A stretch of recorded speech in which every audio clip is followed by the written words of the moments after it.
Alright, it's 9:03 a.m. We will begin this work session of the Lake County Board of County Commissioners. Agenda item number 1, overview and discussion regarding water collaboration and community throughout the Arkansas Basin. This will be led by Christopher Olney, Senior Government Affairs Specialist for the Colorado Springs Utilities. Welcome, Christopher. Alright. Yeah, thank you. Morning. Yeah, with me is, you should, this is Kim Gortz. You want to sit up front? You just up front. Yeah, come on down. I used to think like from a podium, I had like a panel of people that Yeah, pick me sorry. apart or Yeah. something, so. We don't have big enough room for that. No, this I is wish. much better. I appreciate a little more community, so. Yeah, we just wanted to come before the board today and just kind of, one, open it up for communication, you know, as we're developing throughout our projects in the next coming years. We're kind of reviewing what we're doing in the future and how that may impact all the communities up and down the Arkansas Basin. So we're reaching out to every single county commissioners throughout the basin as, hey, this is what we're doing. We want to start talking about this. And in the future, we want to know if you want to be a part of those conversations. Do you want to have those sit-down non-formals? If we come to you saying, this is what we're thinking, this could, how it could benefit or affect the county, what do you think? So that's kind of what we're here for, is to see what your thoughts are. Maybe answer any concerns, and ask you rumors you may have heard about us. Some are probably true, most of them are not. This is what this is for, just to kind of start that communication long-term, to how we can all work together, not as individuals, but as a basin community altogether, so. I'll just introduce myself. Kim Gortz, I'm the manager of our water resources. So we do the long-range planning, short-term planning, year-to-year operations of the water rights. We have field offices, one in the Arkansas Basin, one in the Colorado River Basin, and work on, projects as well as partnerships and things like that. We also have our conservation team, so all the conservation programming, water efficiency planning, all those things kind of come out of that group. So really, if there are questions about like what do we do, how are we planning, what's in our plan today, I can answer those types of questions. And really, the long-range planning that we're doing is hinged on a lot of success or implementation of our current plan. And so then we have to go, well, what would be next? And so the what would be next is why we are trying to build this relationship and foundation and conversation at this point is, we don't know who's interested in knowing what we are doing next, or if they even care what we're doing next. And so we're just trying to make that bridge now, because we'll be doing it we always plan, but it's gonna be a 3-year process probably for us to do a lot of that updating and things like that. So it's a long process. So I think that's just generally why we're here today, so. Well, I appreciate you all coming up, and I know you've been here before, Yes. but that was a while ago. Do you mind just giving us a little overview about like what Lake County has to do within the broader portfolio of what you all manage and what your plans specifically are for the water rights up here? Sure, do you want to talk Or about conservation our up here? storage up here? Yeah, so I mean, if you know kind of the systems that are out there now, I mean, we have an account in the Twin Lakes through the Bureau. We do have the Homestake system that sits on the other side of the divide. So that goes through Twin Lakes and then down to Turquoise and then down to Twin. And so, I mean, we don't really have, I guess, goals or anything outlined for projects in Lake County other than what might be going on with the Bureau for Twin Lakes, Homestake, auto renewal replacement at this point for Homestake, keeping that system running. But for new stuff, we haven't, really brought anything onto the table. Of course, we get calls all the time, but we tend generally pass those up because we are actively pursuing other projects at this time. And we don't really have bandwidth or interest when we're trying to do other projects, so. For local community members here, I know there's a lot of uncertainty and concern about what is happening over at Homestake. It's where a lot of people here recreate. It's close by, it's an important place for fishing and for hiking. And can you guys give us a little update on what your plans for Homestake are, where things are at? And I know it's not within the boundaries of our county, but it is an important thing to people here. Absolutely. Yeah, so, currently, I mean, we have the homestake, I guess, are you referring more to some of the homestake kind of 2 and the Eagle River projects, those things, Basically, or? like, word on the streets, and this might allude to some of the, stuff you were saying, is that like, you guys are gonna flood the whole valley. You're gonna build a dam and you're gonna flood the whole thing, and it's like, well, we're gonna lose our homestake, so what do I say to people who come to me with those concerns? So the homestake reservoir as it is, even future concepts that have been, I guess, drawn up for future development wouldn't flood out the whole homestake valley and lose that reservoir. It will stay as it is. Obviously, with a project, if it was ever proposed in the future, that has to go through environmental permitting. And that would be an effort that will include Eagle County, Lake County, and others who are potentially impacted by that project. And so at this time, we're really in kind of a phase where we're like trying to continue to develop the project ideas and what we would take to permitting. And so those take decades really to do that, considering the sensitivity of that project and some of the issues that would surround in that area from an environmental perspective. So that's still in the works. So again, I can't give you an answer because we don't really have a timeline for that yet. Okay. But the actual reservoir, the homestake project, the way it is today, there's no changes being proposed at this time. Okay. So I guess the underlying thing is, if changes were coming, or new projects, you would know about them. You'd have to know about them. Yeah.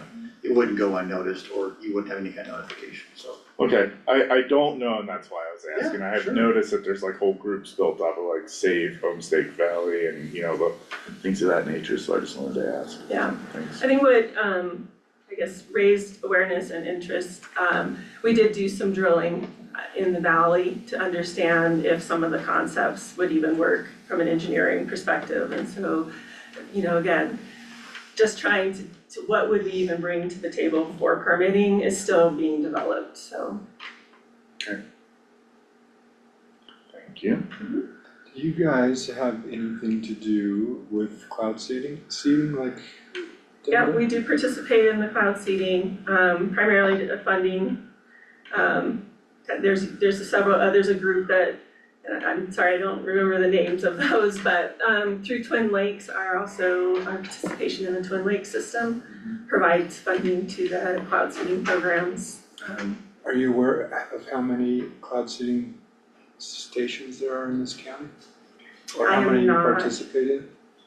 I'm not, but I can find out. We have a report on the cloud seeding and some of the, events that they did the cloud seeding and generally what they're thinking are as far as the benefits of the cloud seeding. But there's one in Twin Lakes that you fund. There's not a cloud seeding Oh. station, we just kind of contribute to the program as a whole. Okay. Can you get more powder snow out of Ski Cooper for us? It was looking a little brown as we came up. It's a rough start to the season. Are you guys interested in participation in the cloud seeding program No, or? I'm just really curious. Okay, Yeah, I think it should be part of when we talk about the environment, we should talk about what that does to local snowpack. Chemicals that are used in the stations, as I understand it, it's silver iodine or silver iodide. I don't know, it seems overlooked when we talk about this kind of stuff, so maybe it's a way that I can participate in the conversation. Yeah. yeah, I mean, we could definitely give you contact with the group that does it. That'd be great, Yeah. thank you. I know when I see real estate listings go up for sale around here, I'm always looking for the words water rights in those listings. Is there anything that you guys are seeing right now that you want to acquire in Lake County? Is there anything, that is on your radar, like? Not right now, no. No, it's just, we feel we're kind of tied to the community based on our storage up here. It's just, we're all, throughout the entire Arkansas, we're all part of it. It's just each little part impacts the next all the way down the state line, so. Yeah. We're not really doing projects up here right now. We're not interested in it at this point, but 15, 20, 50 years from now, that may change, and we just wanna make sure this foundation of communication is there, Okay, you know, so it's, hey, we're looking at 15 years from now, this might be an option. What do you guys think? How could that impact you guys? What are some pros and cons to this? So we can keep that planning it way ahead of the curve, you know, because the boom in Colorado Springs is gonna come again, it's gonna grow. We're on the lull right now, but we know growth is just not gonna stop. So we're tied to provide a service, water, electric, gas, you know, wastewater. It's easier for us to have us be in front of the conversation than to wait for it and have to react. So that's part of our goal now, is how do we get way ahead of this conversation so it doesn't have these negative impacts throughout the valley. Would you like to hear about the projects we are doing today? yeah, I was just about to ask, you know, like the need is projected to expand, but the resources are still finite, you Yes. know, like, so what are your, how are you gonna address this ever shrinking resource that we all need? Yeah, so we say that our system can serve about 95,000 acre feet. It's an integrated system. It covers, you know, again, Colorado Basin supplies, Arkansas supplies, even our local supplies around Pikes Peak. Storage is critical for us. That's how we really manage the variable hydrology and, you know, years when we have really good years, and then we use storage through the dry years. So our current demands bounce around 70,000 acre feet. So you can do the simple math. It shows that we have some room in which that we try to keep a pace with as we grow. Like, how do we also manage the development of future supplies, kind of in pace with that growth, and never really running us into a risk of extreme shortage, right? That's not a good place when you have about 550,000 people to serve, right? You never want to be in a bad situation. So our current projects, one we are working on enlarging Montgomery Reservoir, that's over by Alma, and then firming up some of the yield that we have on the Blue River side. We're projecting about 4,000 acre feet maybe out of that. Again, between mitigation and other climate-related impacts, you know, we think 4,000 acre feet is probably the max that we would yield out of that system. That's not an insignificant number either, that's a lot of water. Most of our work is down in the lower Arkansas, working with farmers, trying to build partnerships in what we call our agricultural water sharing program, of which we either invest in their irrigation efficiencies, so they put up, say, a center pivot, and then we can take the water from the corners that they no longer use for irrigation. We're also working with some ditches just on, that have already had some dry up over the years. And, you know, we would claim the water from that dry up, and then the rest stays within agriculture in perpetuity. So with all those lower arc supplies, we think we're gonna get about 7,000 acre feet into our system. Yeah. So, you know, the next decade, 15 years, we're thinking we're gonna have close to 10,000 acre feet that we will be able to add to our system. And that should, like, if conservation, I wanna hit on the conservation programs, we're continuing to try to reduce the demand on our system. So we have an 8,000 acre foot reduction in demand that we are also trying to target. Nice. So we think between that, we start to really balance, and it's a fairly slow pace in which we continue to have to develop into some new supplies, and we can still meet the economic growth needs of the city. So it's kind of a balance, we call it the balanced portfolio approach. Yeah, And then on top of that, we have storage goals, right? Again, we're always gonna try to work with storage, so we're working with Pueblo Water on potentially enlarging Clear Creek Reservoir at some point.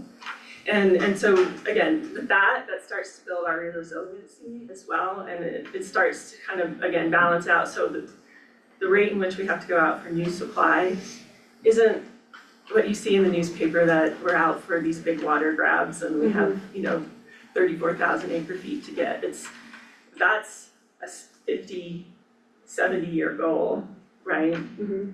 And there's a lot to do and a lot that changes between that time, you know, so. But we're pretty confident in the 10,000 acre feet that we're trying to acquire, and that takes time. Water things take decades, so Interesting.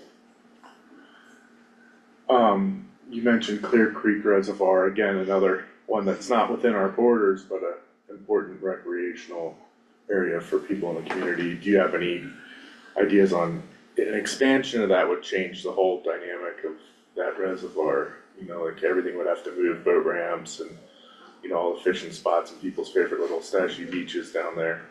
What does that look like, or what does that, you know, could you elaborate on that a little bit?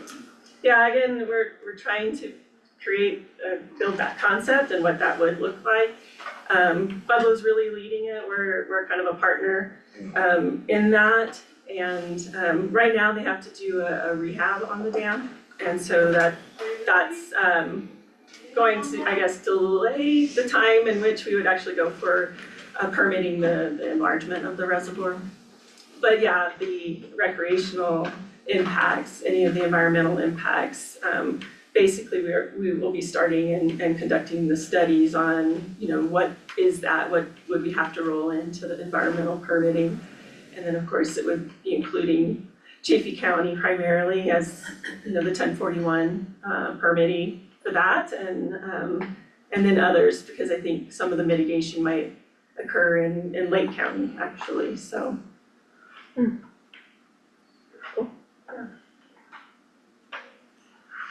I always have so many questions, That's so awesome. I wanna give other people a chance to jump in there too.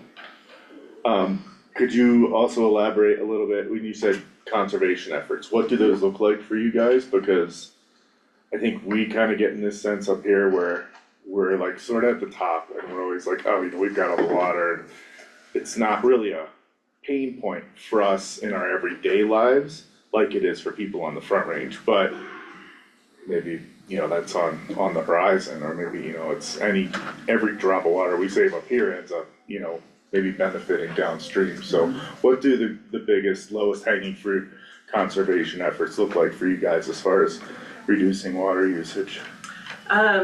Toilets, believe it or not, efficient appliances.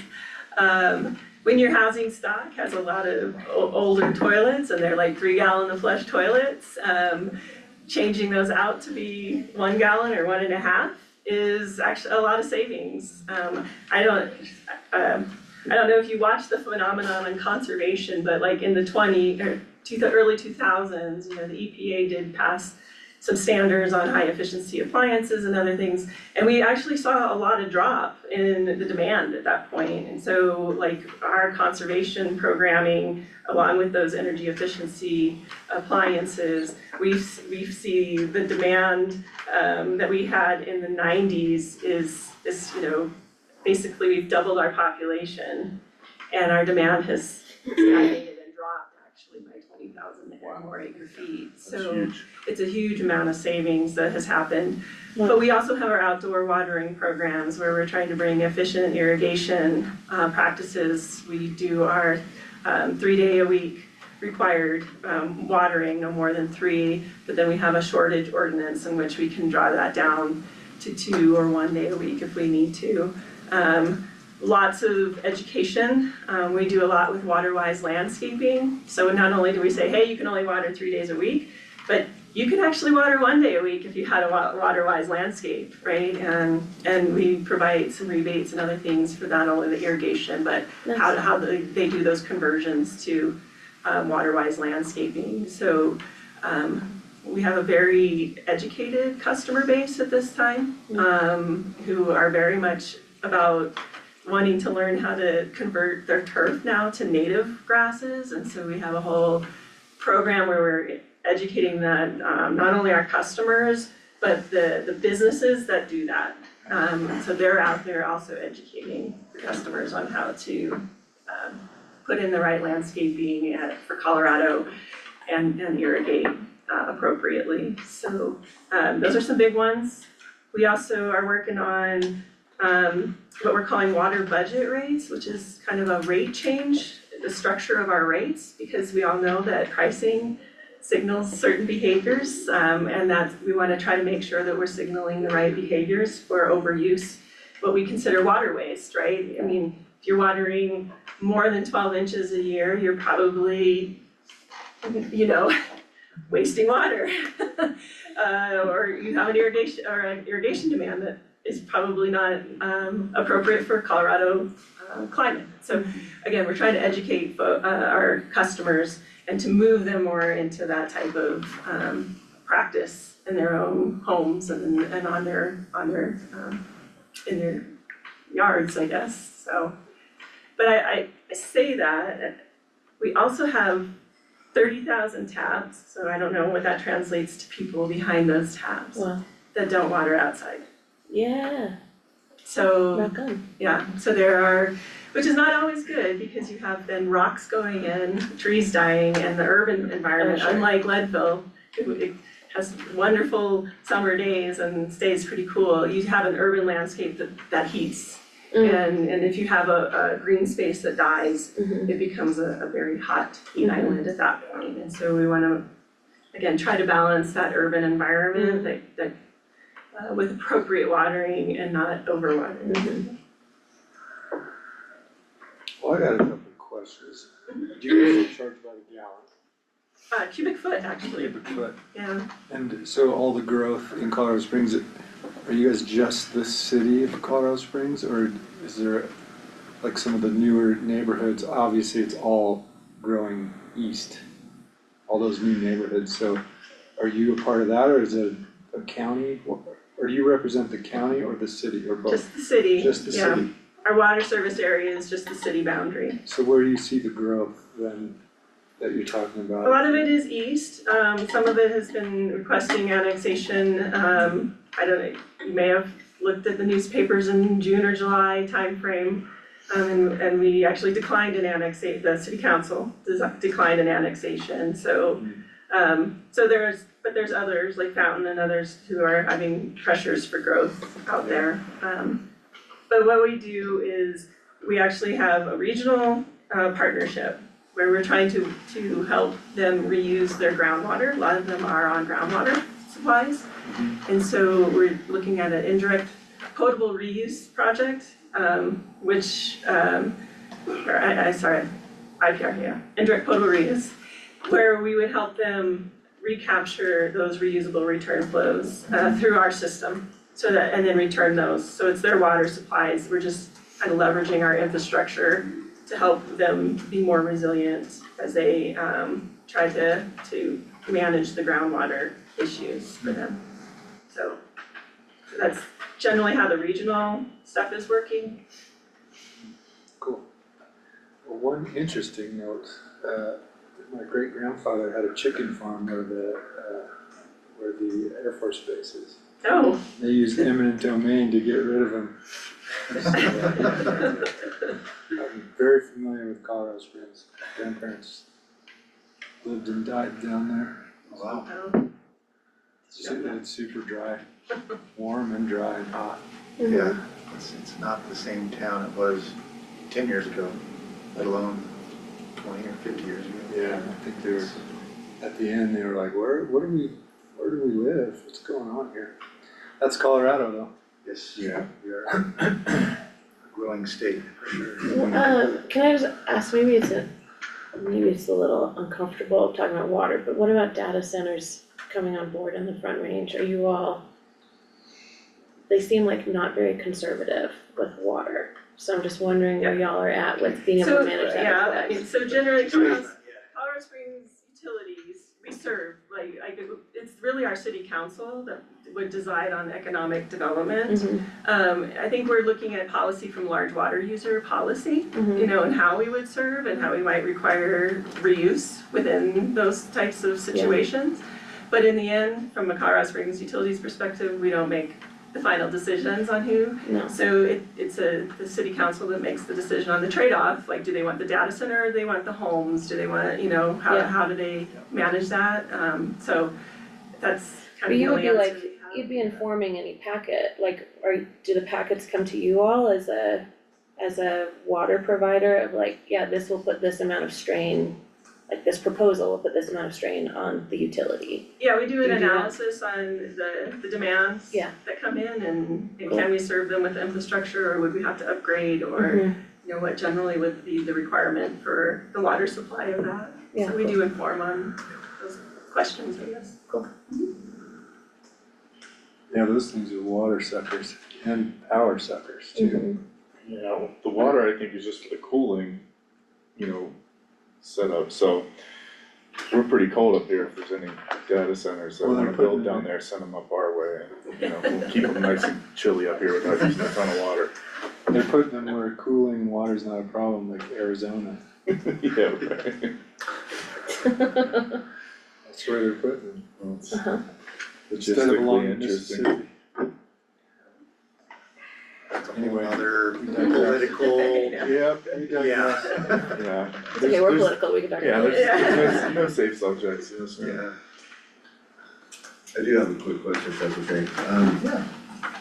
Fire mitigation in the waterways in Lake County, have you guys done anything to help the county with that, or Hardwick, or the collaborative, Arkansas River Collaborative? Yeah, actually, some of our team was instrumental in helping set up Ardwick and getting that work done, but we do have a large forest management program. We have cooperative agreements with the US Forest Service, so all the work going on around the turquoise, we were a funding partner with that work. And so we continue to try to fund and prioritize those critical watersheds for us. So Twin Lakes, when the fire happened around Twin Lakes, we had a wildland fire team that, also comes and helps with some of those operations in order to help protect our infrastructure as well as post-fire work. If there is a fire, we have some subject matter experts that would come up and help with assessments and try to bring in funding if we needed to do post-fire restoration work, so. I just didn't know if the commissioner knew all that. Yeah, thank you. Thanks, Michael. Good job. Good Part of question. that community impact. Bryce, you wanna ask a question for us? I just have one idea that I wanna present that's Yeah, maybe a good segue to what Colorado Springs has going on in the county. Because your Trans Mountain water comes through Turquoise Lake, and there was recently the Lake Fork Ranch property that sold with those water rights, and the Lake Fork Creek goes through that property. And so there's some interest kind of being head up by the Conservation District right now, but about ensuring some minimum flows in the Lake Fork Creek for environmental benefit and also recreational benefit, because that might open up for fishing or something like that. And then there's some other considerations for other ditch right holders on that. But we were thinking, and it's just really preliminary, and we'd like to keep talking to you guys maybe about this, but kind of playing on the success that the voluntary flow management program has had with coordinating flows amongst a bunch of other water rights holders for the benefit of the Arkansas River. Could we do something on a smaller scale with Turquoise Lake holders to kind of coordinate flows for the benefit of Lake Fork Creek? Yeah, I'm assuming you talked to Southeast District as well about these? Yes, I mean, it's Southeast, it's Aurora, it's anyone, but you would be a vital partner in that too, if we were to kind of get the ducks in a row and figure out how it could work. Just putting it out there for the commissioners too, I know Yeah. Harmony will bring that up to you as well, cause she's been leading it, great. that project, but since you already have the water coming through Lake County, I think if there's just if we could coordinate on how to deliver it better, it might be just beneficial for both parties. I would say yes, want to engage, for sure. Yeah. Absolutely. Yeah, and like I said, this is just kind of throwing out the idea. Preliminary. The ranch was just purchased by state land board, so we're just kind of figuring that out. But Absolutely. we'll start those conversations, the next 6 months or so. That'd be great. Cool. Yeah, and just so you're aware, I guess the state land board did call us and wanted to talk about a bunch of things, and they did throw that project and that Great. property in the mix of the conversation. Yeah, for sure. Yeah, I think they're talking to everyone right now. Yeah. And I just feel like there's a lot of opportunity there to make a lot of parties happy too. Right? Yes. There's the in-stream flow rights, there's some conservation ideas, some wetland banking potential, so. Absolutely. We could all collaborate on that, we're all the ones that get the water to go through it, so. Awesome. Thank you. Yeah. Thanks, Bryce, for bringing that up. I know we're a little over, and the last time I was here, you had one topic brought up that was sentinel landscape. Do you guys have any more questions on that? You gotten any answers?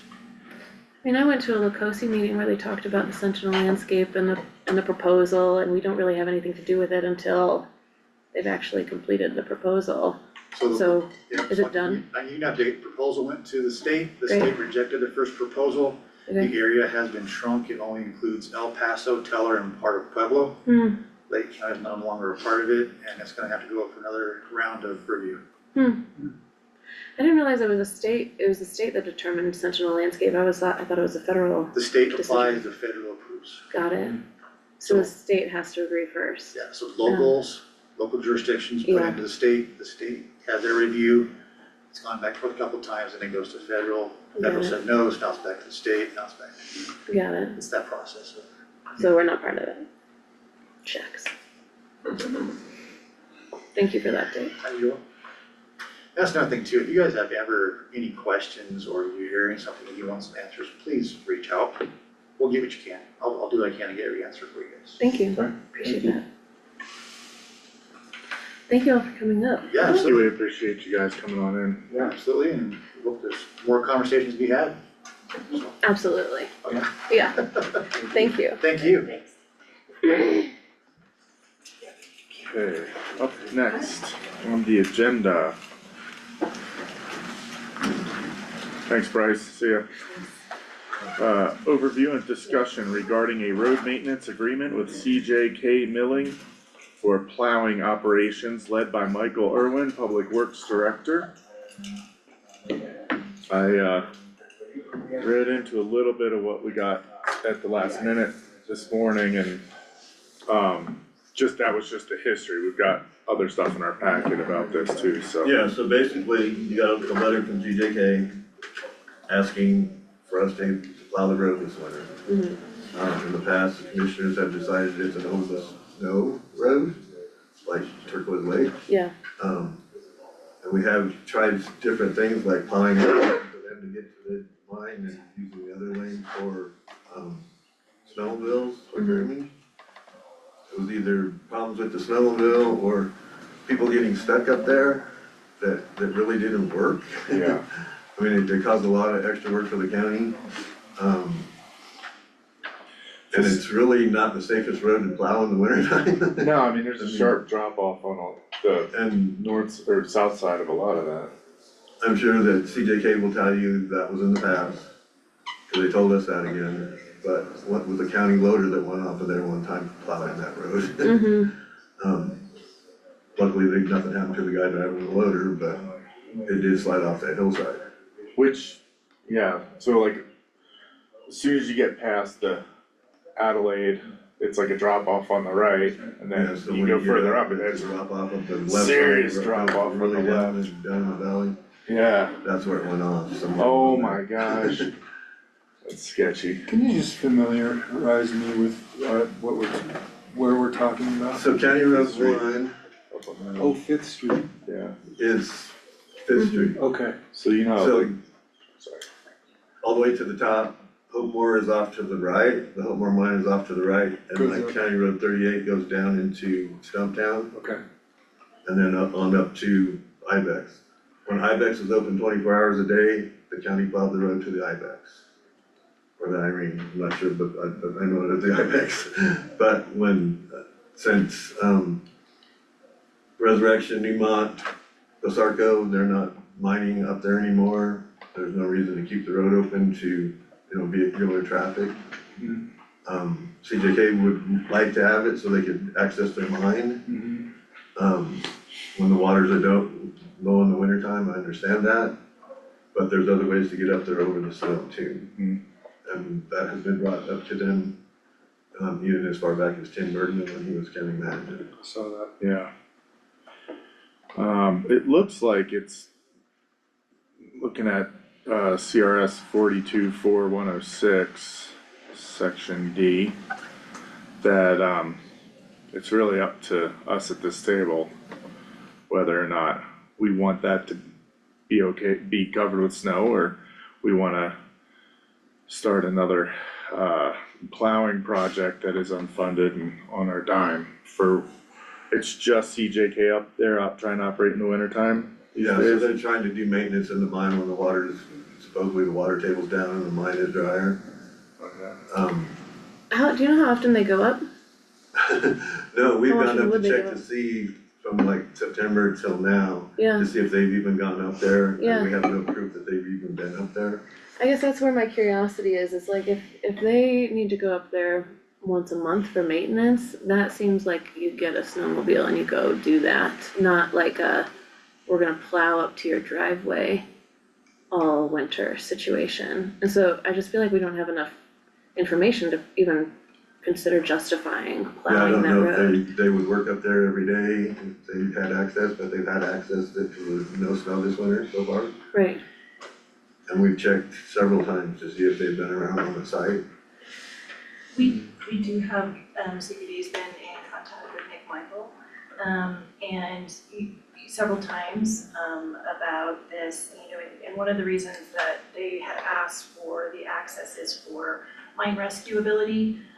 If they've got workers down there to be able to have emergency, vehicles be able to get to them, during this time that, like Michael said, it's kind of a water issue of times that they can't get into the mine and do the repairs that need to be done. So as a compromise, we have asked them, and they said they were gonna work on it. I wish, Nick was here to give us an update, but, I said, hey, we've got this window right now, where, we're not getting adequate snowfall in order for the guiding operations to, be up and running yet. So could you possibly get there and do as much work as possible? So the Colorado School of Mines have been up there doing, some cooperative educational opportunities. And so as far as I know, they have been on site, and what his goal is to do as much work as possible before the outfitting and guiding operations would get started.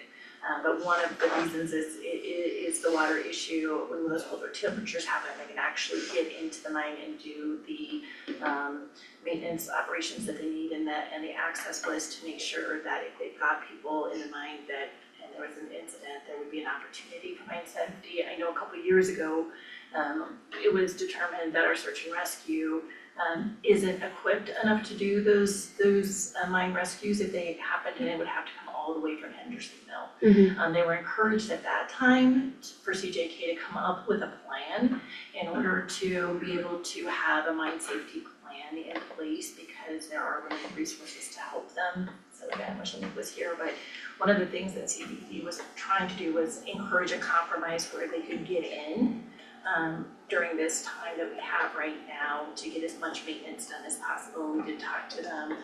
We met as a group and talked to them about having some type of equipment over the snow equipment that they could get in, and to keep all their materials stockpiled up there, so that they already have materials. They're not trying to transport people and materials in. yeah, And then, hoping that they would come up with some kind of mine safety plan, in case they did have an incident, because we would be, ill-equipped to be able to serve their needs if something were to happen. So, I was anticipating Nick here today to just kind of give us an update of what progress they've been able to make too, because it is very hard, as Michael was saying, to accommodate both. And so we're hoping that they could get in and get a significant amount of work done, before the guiding and the grooming was happening. So, we could follow up and see and let you know too how much work they've been able to get done. That was we were hoping for a compromise.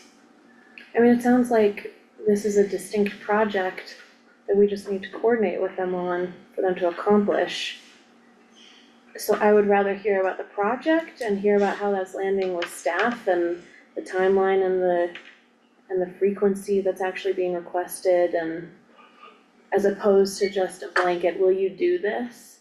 That doesn't feel as nuanced as this actually needs to be to balance all of the needs. So, yeah, I wish Nick were here to talk about that. Or somebody wants to take it. I thought Bob Calder might be able to make it, but It's not either, so we've been trying to work, and like I said, one person's been trying to work with them for several years to come up with a more coordinated plan. Yeah, Recognizing certainly that mine safety is of the utmost importance, but how do we coordinate it so that this is more successful and not waiting until we're actually grooming. yeah, show us the project, and then let's make distinct exceptions to help them accomplish their project, is how I would prefer We this also talked to conversation go. them about another trail that we could croon Mm. for the snowmobile and stuff, that wasn't the road, that might go over across their property, and they basically said, no way. We can't do that because it's dangerous, so, Cause of liability, yeah, that makes sense. The one lower down the hill, yeah. Where you do the- Which is the old road that goes up there. yeah. One that had the totally. sinkholes, or are we talking about the one further south that goes up and winds right to the bottom of the overlook tailing piles? It's west, It's right? it's actually kind of south, isn't it? Yeah, Southwest. south of the road going up the hill, it's down the bottom, and it would go up over the top where the Hopewell is. Yeah. And be able to connect back with everything up there, except for not on the road, they could have the road, we could plow the road Yeah. as much as we could. I did figure out it's about $600 every time we go up there to plow that road. And more if I have to put more equipment on there, obviously. I think that's the question, like how often do they need this done? How much would it cost us? Let's But talk if about if some, it snows in, it gets really difficult, so it'll be a Yeah. lot of equipment to get it open again. Yeah, so let's talk about some public partnerships that we I think can. also the impact on all the recreational, commercial permits that have been issued. Obviously. So obviously, Yeah. at some point, it no longer Right. becomes viable, so Right, I mean, it- I was hoping for an update today of, how much progress they've been able to make before those commercial roadway permits would become in use.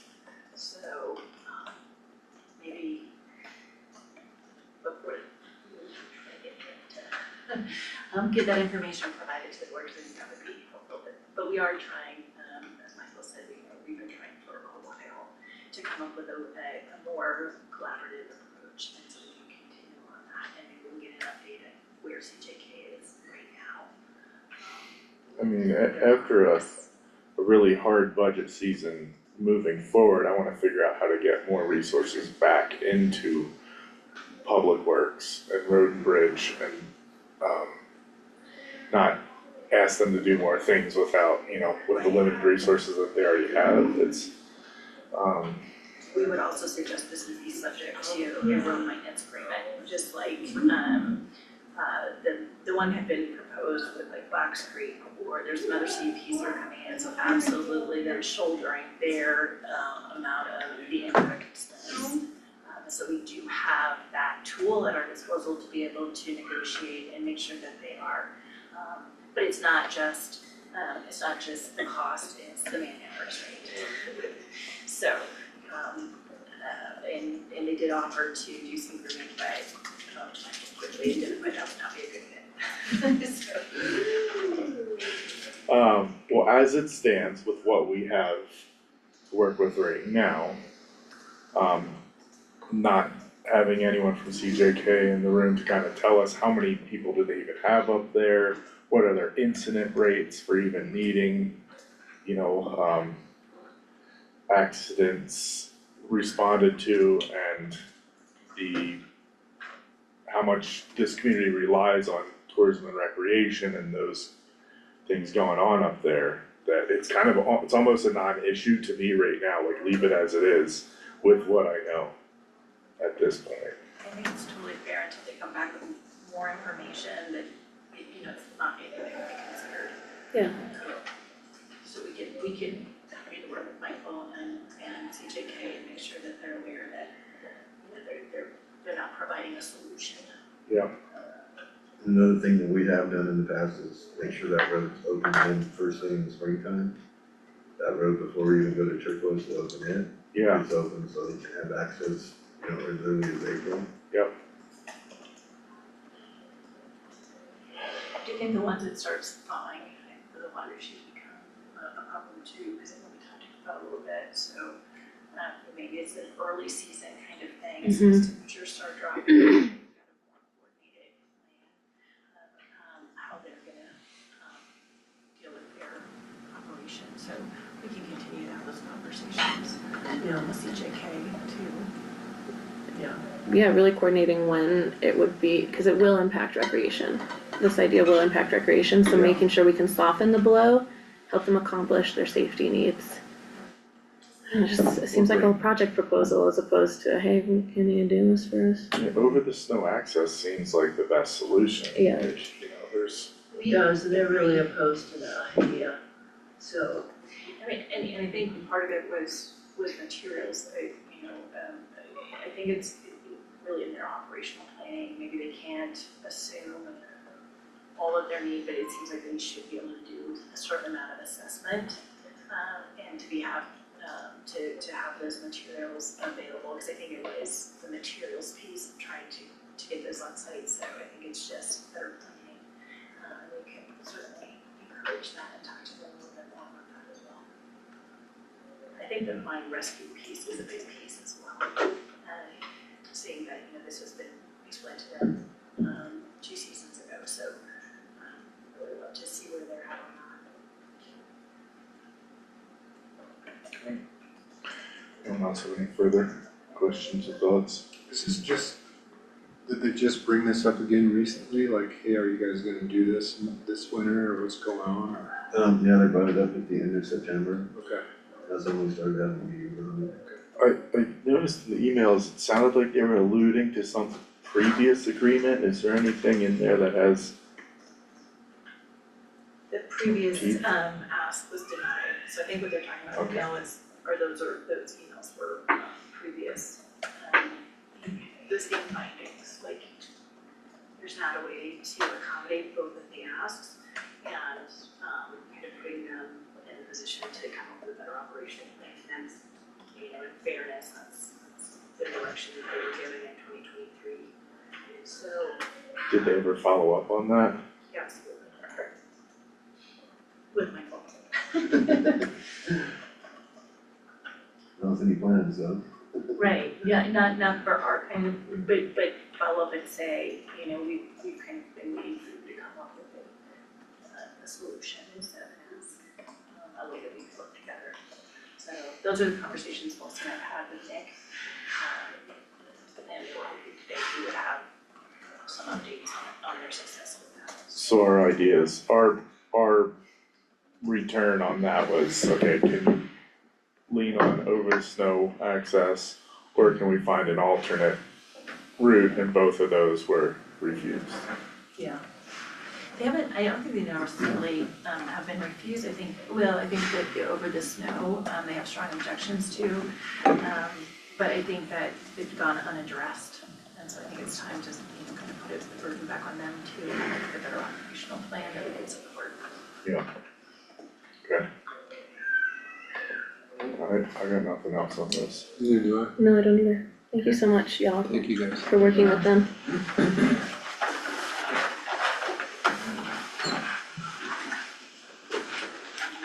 Thank you. Thanks, everyone. Yeah, I'll see you, Mike.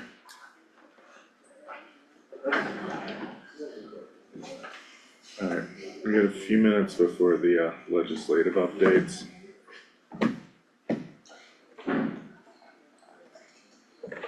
So there's some bugs flying around? I'm gonna pause until, cause I don't know that they're gonna join us till 10:30. Yeah, no, I know.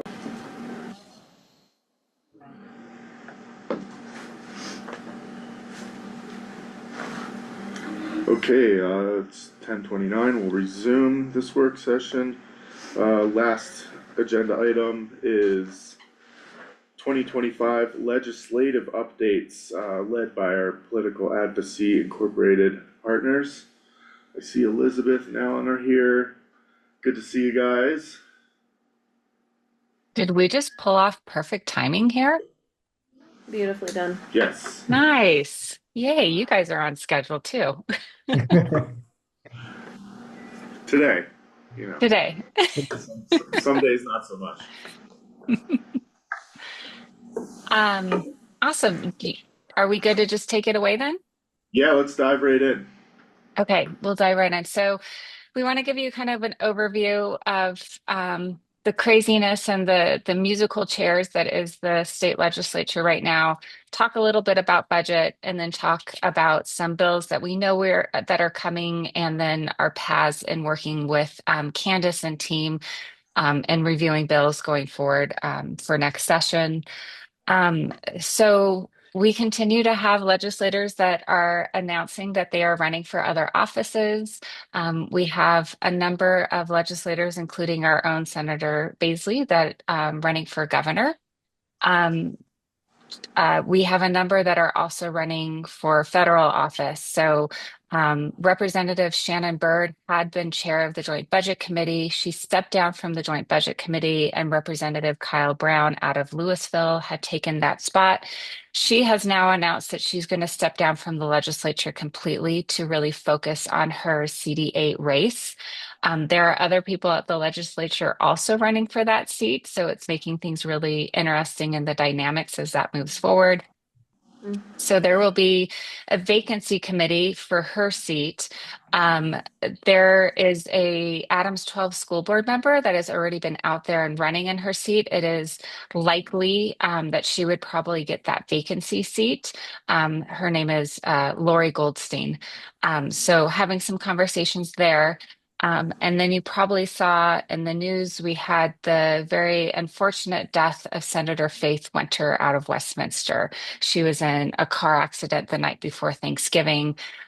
So there is, her seat is probably going to become fairly contentious. The Democrats in Westminster had rallied around Representative Linstead to not have a primary and be the main candidate for her seat when it was up for re-election in November of 2026. Now that we're in a vacancy situation, people seem to be revisiting their interests in that seat. And we are hearing that Representative Jenny Wilford, who is also in Westminster, also former city council member, would want to go for that seat in a vacancy. So it sounds like that vacancy seat is going to potentially get a little interesting as it moves forward, which could or could not make us have new people over in the house again, depending on how all those chairs move around. So we keep on seeing new committee assignments coming out. There's been some changes both in the Senate and in the House committee assignments because of these movements. And then we also have Senator Julie Gonzalez out of Denver, who has announced yesterday that she is going to run a primary against John Hickenlooper. So she is going to go after him with that seat. So a lot of different agendas happening for people that are running. After 2026, we're going to have a lot of changes. There's going to be tons of people that have moved around. There's going to be changes in leadership. So this 2026 session is gearing up to be incredibly political as it moves forward. I think we need to do the actual numbers, but Alan, are we at like 35% of the legislature there for a vacancy committee now? Yeah, at some point in their tenure, they were appointed by a vacancy committee, 35%. Wow, that's huge. Yeah. And if you think about it, on the Republican side, over the summer, over the interim, we lost both leaders, the leader of the House and the leader of the Senate stepped down. So uh, lots of moving parts and changing dynamics, which also ends up hurting some of the institutional knowledge of what's going on at the Capitol a little bit. And so that's always a dynamic to take a look at. Alan, anything I missed on kind of that overall, where's Waldo? The legislators are moving around everywhere. No, but yeah, 2027 is going to look very different after the election too. Obviously, we've been paying attention very closely to the budget. We have been sending out to the team, and hopefully that gets over to you, different briefings that come out of the Joint Budget Committee when it comes to both healthcare policy and finance, human resources. As we talked about last time, the governor's budget proposal has quite a reduction in Medicaid provider rates. They are trying to balance about $1 billion deficit that they have yet again. And the governor's office is attempting to not roll back who qualifies for Medicaid. But the concern is if you lower rates to the point where you don't have providers willing to provide for Medicaid, you are impacting access. So that's the balance that people are really talking through. The Joint Budget Committee is not thrilled with the Medicaid rate reductions, but there's not a whole lot of other places for them to go in the budget either. And a number of things were put into this budget in order to balance it. One of those things was the sale of Pinnacle, which is our workers' comp of last resort. The Joint Budget Committee members really don't like the idea of selling that in order to make up some of the deficit in the state. This has been a conversation that has been around for 10 years, but it actually might be getting close to actually happening this time because the budget situation is so dire. And we've really been focusing in on a lot of the local public health conversations. We've been able to get really good specific information from Lake County that we've been able to get into the analysts and part of the briefing budgets to really highlight how the deficits. Alan, how much is that is local public health basically getting cut overall? Yeah, so CDPHE has proposed 17% cut, and this is from that community health block grant. So this is one of the only flexible funding sources that LPHAs can use that they can move around as they see fit. So we're making sure to highlight specific examples for the Joint Budget Committee and getting that information from your teams. Thoughts, questions on budget? What can we highlight for you? I have a question about the Medicaid cuts. So at CCI last week, there was a panel specifically talking about this and the amount of folks who are on long-term care making up half of the Medicaid budget. And he was talking, it was very wonky, but he was talking a lot about how shifting people's long-term care into homes is actually still very burdensome administratively. Like our administrative requests are that solo providers in homes are providing institutional care. And that administrative burden is actually where there's a lot of space to be fixing some of our Medicare costs. And I realized that one of the panelists was specifically talking about how there's not just one lever to pull. People talk about provider rates or Medicaid cuts. And he was talking more about it being a systems-wide overhaul of lots of little things. And I'm wondering where the JBC is at with that kind of a proposal, as opposed to kind of a machete approach, which has been taken in the past. My flippant answer is going to be it's really hard for them with how little staff they have to really, unless someone else is bringing proposals for them, it's hard for them to have the time to really dig into those themselves. But that's exactly right. That one of the largest increases has been in long-term home health. Couple reasons for that. One of the reasons for that is passing the Homestead Act a number of years ago, which limits the amount, which limits institutionalizing people, which is a good thing, but then it means that you're relying on home care more. Another dynamic, and one of the things we actually have a meeting with HICPUF next week, because one of the questions we had is,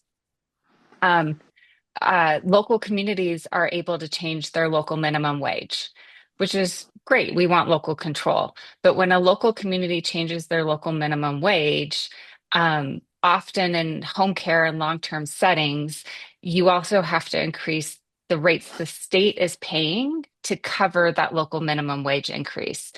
And so we think that there is a significant amount of money that the state is having to spend to backfill case demand when it comes to local minimum wage increases. So we're trying to figure out what that dollar amount is because it's just something that should be part of the conversation. One of the things that they are also doing in this space is limiting the hours of reimbursement that any individual could care for someone in their home. You could do more than one person, but I think they're limiting it, Alan, to 16 hours a day. Yeah, and so this is okay for some people, but especially for family caregivers. So when it's a family member taking care of that person, they're usually around the clock, so that their reimbursement will be going down. And you've probably seen that in the news, as the family caregivers are really upset about this. Mhm. But we'll have some more information on this. HICPUF has their briefing next week, and we'll see kind of more where the JBC members land on all of this. I mean, my impression is that, home health care workers are paid some of the least amount in our entire country. It's not just a Colorado issue. Mhm. So to be overly burdened where money is going towards administrative costs as opposed to actually getting it into the homes, it seems like an admirable desire. So, but I hear you, Elizabeth, about not having the capacity to actually dig into the subtleties as a JBC and propose a different structure. Are there certain entities that we could be working with or advocating with to build capacity? I'm asking as commissioners, not as staff. But who are Mhm. some of the entities who could be supporting the JBC and some of a more subtle approach? I mean, I think this is one of the ways that we can bring in CCI and some of the other partners that can really have policy analysts. I was, before this meeting, I kind of was revisiting CCI's legislative priorities for this upcoming session, and they're pretty light, Yeah. which is not uncommon going into this year with how bad the budget is, with how crazy, everyone moving around. What we're seeing is a lot of groups are kind of just playing defense and wanting to hold steady. But it's something, I mean, this is going to be a long-term problem for a while. So it's something that, we could really start advocating within our partner organizations, for some of their policy analysts to start digging in deeper, at a request of one of the members. Okay, great. I Yeah, it think. seems like everybody is trying to hold a little back with their priorities to make space for the scene that is going to be coming our way. Yeah. Okay, okay. Any other thoughts on budget? Not for me, thanks. Well, Okay, I have another question. of course. And tell me if we're gonna talk about this at a different time, but the proposed districts for Medicaid and SNAP from the Department of Human Services and the governor's office, like I know there's not a set idea yet that we could actually talk about, but that is gonna significantly impact our budgets. So I'm just wondering, is that a topic we can talk about yet, or where are we at? Yeah, so they actually just talked about SNAP and TANF on Friday. How, SNAP, it's a little bit better because of the healthy school meals funding that'll be coming in, but it's Mhm. still not enough. So the state's going to probably still have to backfill some with the general fund. And then kind of a new topic that they haven't talked about as much is TANF, figuring that that block grant is also insolvent within the next 6 years. So they've asked the department to come with some solutions. They had a few, they didn't really like it. So during their hearing, they're asking for different solutions, because their solutions were really mostly about protecting the state's general fund and not really protecting TANF funds and making sure that we keep the program whole. So they'll have their hearing in the next couple of weeks, and they've been asked to come with some new ideas. I also sat in on a county attorney's meeting yesterday on this topic, and from all around the state, and sort of the consensus was of the leaders in this area that this is kind of a done deal, essentially. And I don't know if you're hearing that it's gonna happen one way or the other, and it's just a matter of how we influence it. I don't know if that's what you're hearing on your side, but was sort of the sentiment that came out of from the county attorneys I met with yesterday. I think Polis is forgetting he's in his last year, and um, and you have a lot of executive directors who are not going to be around again. And so I think that there is hesitation to make big sweeping changes when there's a new administration coming in next year. But I don't think that means that it's done. I think that there's a lot of room for conversations there. Alan, you agree? Yeah, and at the JBC, I think they would agree with that. I think the department kind of had these proposals come in and they were like, okay, well, and they asked for a bill to start being drafted and they were like, well, no, let's get the conversation started, but you guys need to come with your hearing and explain to us a little bit more and also some new ideas because these ones aren't great. Okay, great. So as we see those options, we'll get them in front of you all so you guys can let us know what ones you think are best. And so we can make sure to advocate for that with our legislators, but then also with the Joint Budget Committee. Okay. Great. Bill drafts are slow coming right now. We're starting the legislature a week later than we normally do in January. So that's impacting the special session, and the amount that the drafters were working is also impacting. So we're hearing about different concepts that we know that you all are going to want to engage in, but we don't have actual bill drafts for the most part for you to take a look at. We've been staying close with Senator Dylan Roberts. He is working on some housing ideas that we think will be of interest to you all. Once he has a draft, he wants to share it and welcomes feedback from this group. The Cora bill that the governor vetoed is coming back. Senator Kipp is going to bring that back again. That was something that you all were also interested in. You know, there's a balance of wanting to have access to records, but not becoming burdensome to our local governments, especially our smaller local governments. So that's the Cora issue is something that both, county governments, school districts, and others are interested in kind of easing the burden there. So as she gets forward with the draft, we'll make sure to get that out. There's a lot going on in the conversations. I think this is going to be ongoing for the next couple years in terms of artificial intelligence. So you'll recall we've updated you that in 2024 there was a bill passed that everyone thought was just a tech bill and no one really paid attention to it, and went through in the last 4 days of session by the Senate Majority Leader, who really wanted to kind of be the first state and the leader on an AI issue. And then as people started unpacking it, they realized, holy cow, this puts a lot of liability and exposure on entities who use AI products. And as the world keeps developing, at this point, an AI product is in almost everything. It's embedded in software, it's in your employment searches, it's in everything. And so there's a tension that has been happening between some national models, Google, Amazon, others that can deal with some of the regulations that Colorado has put in place. However, when it comes to you all being a deployer using AI products, you have more liability and exposure for anti-discrimination claims than the developer who actually made the product. So that bill has been kicked to not be implemented until June. There's a task force happening right now. We're staying involved in those. And then we're just seeing a whole lot of things pop up, one-off bills when it comes to artificial intelligence. So no using artificial intelligence in healthcare, no using artificial intelligence in psychotherapy. So that's just going to be a theme as we move forward, I think, in society, of where is AI helpful and where are we making sure we still have a human making essential decisions for individuals. So a number of states are grappling with it. Colorado's one of it. That'll continue to be a big conversation. There's a lot of rumbling around about a potential referred measure for a progressive income tax to try to get around the state's funding issues. Polling isn't great.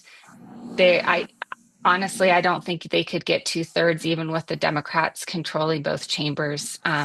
They don't have enough in the Senate, so I don't think they could get a referred measure for this. They'd have to go collect ballots. And we're not seeing the money coalesce around an effort to really make that happen. So a lot of talk about it, not really seeing a lot of action steps that would make that happen and move forward. So not a lot of great solutions right now to the funding crisis in Colorado.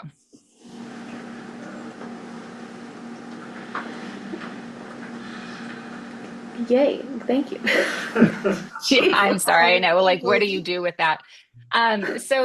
So we've put together a template that Candace and team has, and as bills get introduced, we will upload them into our Fast Democracy software. You will have links and access, they'll get updated, and then we'll be able to kind of sort things in terms of priorities and where they land for the county. Obviously, focusing in on key areas. If you wanted to get completely overwhelmed, you could have a ton of bills on your list, but I imagine there's going to be a handful of things that are going to be important for you all specifically to weigh in on.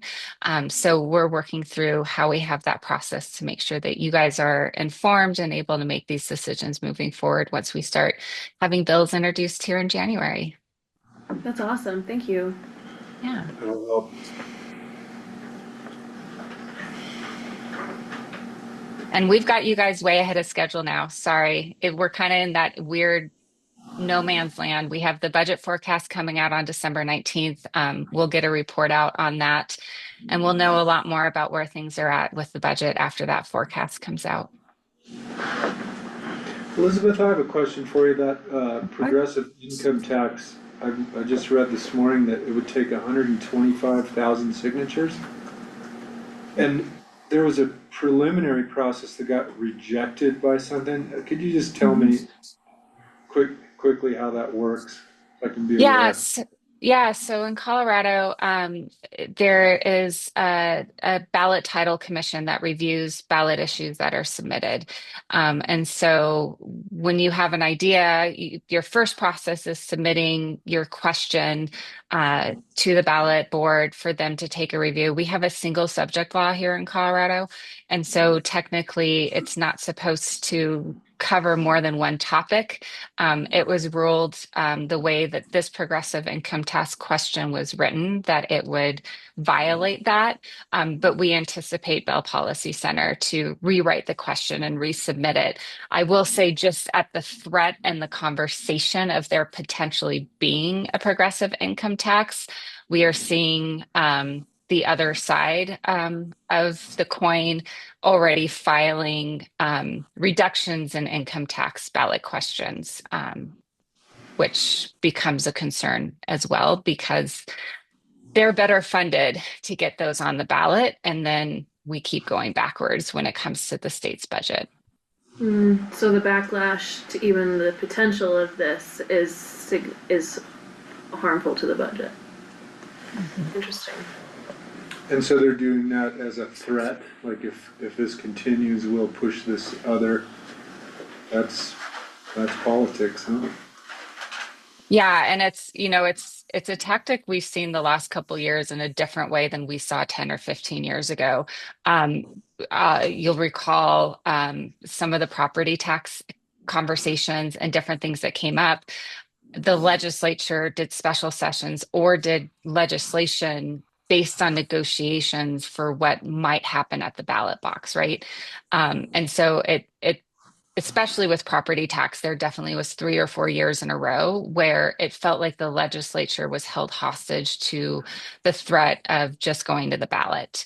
And that is something that that's a trend that has continued to happen because if you have some money, it's not really hard to run a ballot question that says, do you want to lower your income tax or do you want to lower your property tax? Mm-hmm. Okay. Who makes up the ballot board? Is that elected officials or is that a? It's legislative council and different people. We have a list of the ballot titles that have been submitted and then how that works. So we can get that all over to you so you can take a look. Yeah. But what's the makeup? And then the blue book, I don't have it off the top of my head, so I don't want to give inaccurate information. Alan, do you know right off the top of your head? It's like a No, variety of different I think it's the entities. appointed board. Yeah, we'll have to get that to you. Yeah. Just curious if they're elected Yeah. officials or if they're appointed and if there's, what the bias is. Mm-hmm. Yeah, we can follow up with that information. Thank you. Thank you, guys. Yep. Thank you. Thanks.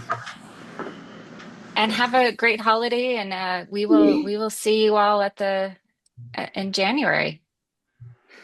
Awesome. Thank you all so much All for your right. work. Thank you, appreciate you Thank guys. you. Bye. Yeah.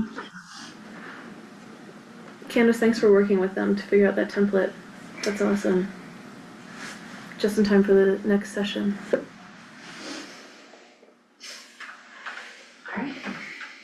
Alright, Alright, it is 10:56, we will conclude this work session with Lake County Board of County Commissioners. Thank you, Chair.